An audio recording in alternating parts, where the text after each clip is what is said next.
Welcome to Lesson 14 on the letter to the Romans. At the end of Lesson 13, we saw that God has not rejected the entire people of Israel. Paul, but also Peter, John, and many other Jews down through the centuries are proof of that. There is therefore in the present time, that is the age of the church, where there is neither Jew nor Greek, a remnant, according to the election of grace, just as there was in the days of Elijah. Read Romans chapter 11, verse 1 to 6 again. But God has let a hardening, a blinding, come over the rest of Israel as a people, a nation, not the individual Jew, of course. Just read along with me in chapter 11, verse 7 to 10. I quote, "What then? What the people of Israel sought so earnestly, they did not obtain. The elect among them, that is, that believing remnant, but the others were hardened, as it is written, God gave them a spirit of slumber, eyes that could not see, and ears that could not hear, to this very day. And David says, may that table become a snare and a trap, a stumbling block, and a recompense for them. May their eyes be darkened, so they cannot see, and their backs be bent forever." Unquote. Note that although God has set Israel as a people, as a nation, on a side track, just like you sometimes see one train having to give way to another, this does not mean that Israel will always be left on the side track. No. When the other train has gone past, that is, when the fullness of the Gentiles has come in, chapter 11, verse 25, God will pick up the thread again with the Israel local stopping train, to stay with that illustration. And why? And this is a wonderful verse. Read for yourself. Chapter 11, verse 29. Why? Because God's gifts and his call are without repentance. Unquote. While the nation of Israel is standing, as it were, on the side track, it can see the church express passing by, and jealousy awakes. Down through the centuries, there have been Jews who have got out of the Israel stopping train and changed over to the church express, like Paul, Peter, John. And by doing so, have again partaken in the fruitfulness of the olive tree. That is, the blessing of Abraham, which has temporarily come to the nations. Even though the Gentiles have no right to it and are in principle without God and without hope in this world. Read, for instance, for yourself Ephesians chapter 2, verse 12. After all, the Gentiles had absolutely no part in that fruitfulness. They were a wild olive tree, but are now, by the goodness of God, grafted into the olive tree and can partake in the blessing, which, through Abraham, has also come to the heathen. Abraham is, after all, the father of all who believe, as we have already seen in Romans chapter 4, verse 16 and 17. I quote, "Therefore, the promise comes by faith, so that it may be by grace, and may be guaranteed to all Abraham's offspring, not only to those who are of the law, but also to those who have the faith of Abraham. He is the father of us all. As it is written, I have made you a father of many nations." Unquote. To sum up briefly, the result of the temporary setting aside of Israel as a people is therefore that there is salvation for the Gentiles. The verses 11 and 12. That has aroused the nation of Israel to jealousy. The verses 11b and 14. And, says Paul, if Israel's fall means blessing for the world, how much greater blessing shall her restoration bring? The verses 12 and 15. But the heathen should not expose themselves to the same danger that caused Israel's fall. The verses 16 to 24. They should not clap themselves on the back. The Jews are, at the end of the day, the original channel of God's blessing. After all, the olive tree, which is known for its oil, read for yourself the book of Judges, chapter 9, verse 9. The olive tree is an illustration of the tree of God's promises, which were once given to Abraham. That blessing was, in the first place, intended for Israel, the natural branches.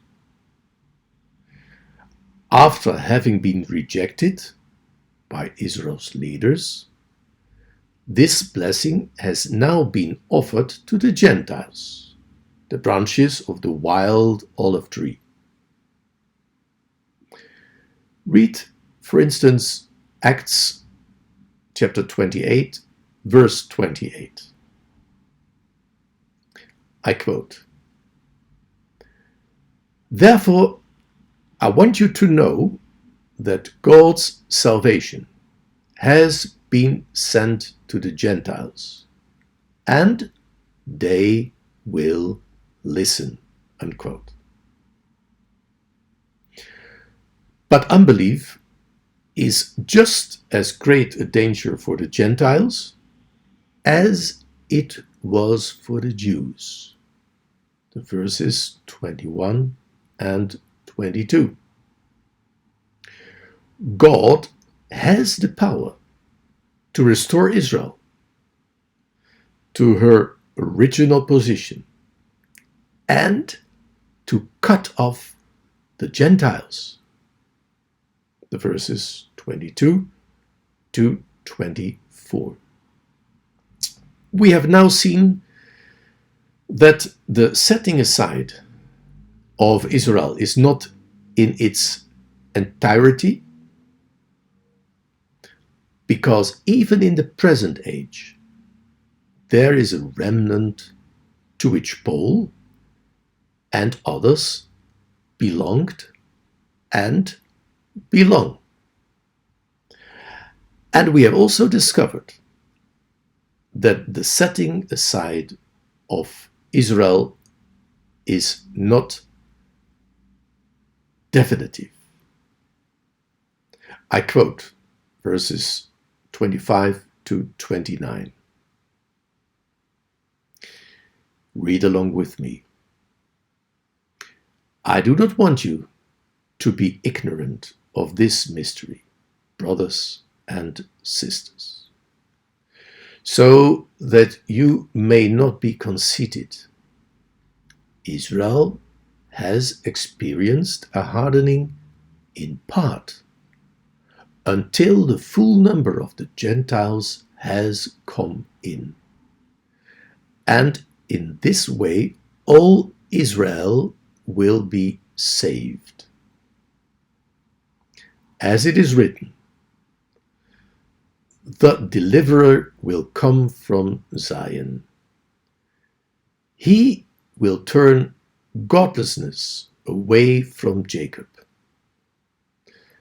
And this is my covenant with them, when I take away their sins. As far as the gospel is concerned, they are enemies for your sake. But as far as election is concerned, they are loved on account of the patriarchs. For, and here again is this remarkable verse, God's gifts and his call are without repentance, unquote. The all Israel that will be saved is the third part that remains after the Great Tribulation, and about whom we read in Zechariah chapter 13, the verses 8 and 9. I quote, "In the whole land, declares the Lord, 2/3 shall be struck down and perish. Yet 1/3 will be left in it. This third I will put into the fire. I will refine them like silver and test them like gold. They will call on my name, and I will answer them. I will say, they are my people. And they will say, the Lord is our God." Unquote. God shall thus say of that part, "This is my people." To prevent confusion, this is worth noting. The olive tree is not an illustration of the church. Members can never be removed from the body of Christ to make room for others. There is also no difference between Jew and Gentile in this body, the body of Christ. They are all one in Christ. In our current dispensation, to use that word just this once, a converted Jew does not become a Gentile, and a converted Gentile does not become a Jew. But both are taken out of their current standing and made something totally new, of which Paul says, I quote, that he might create in himself one new humanity out of the two, thus making peace, and in one body to reconcile both of them to God through the cross, by which he put to death their hostility. Read Ephesians 2, verse 15 and 16. That new humanity is the Church of the living God, in which there is neither Jew nor Greek.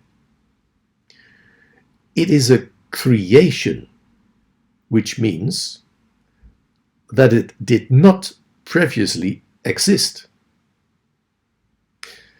The olive tree was already there, but the church is something new, hidden in God. Ephesians chapter 3, verse 3 and 9.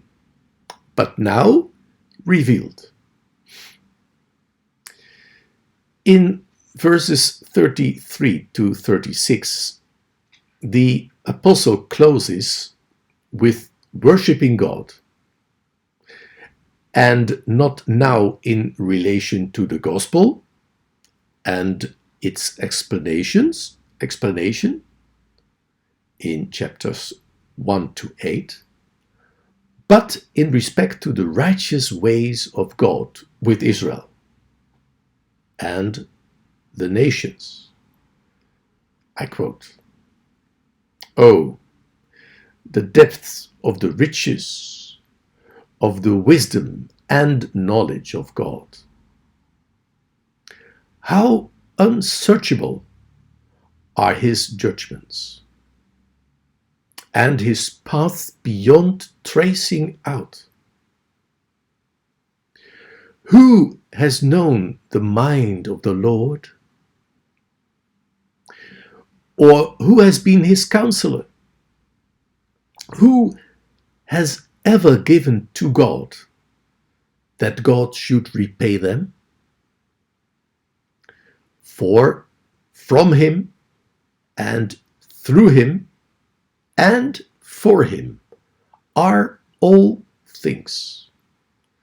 To him be the glory forever. Amen."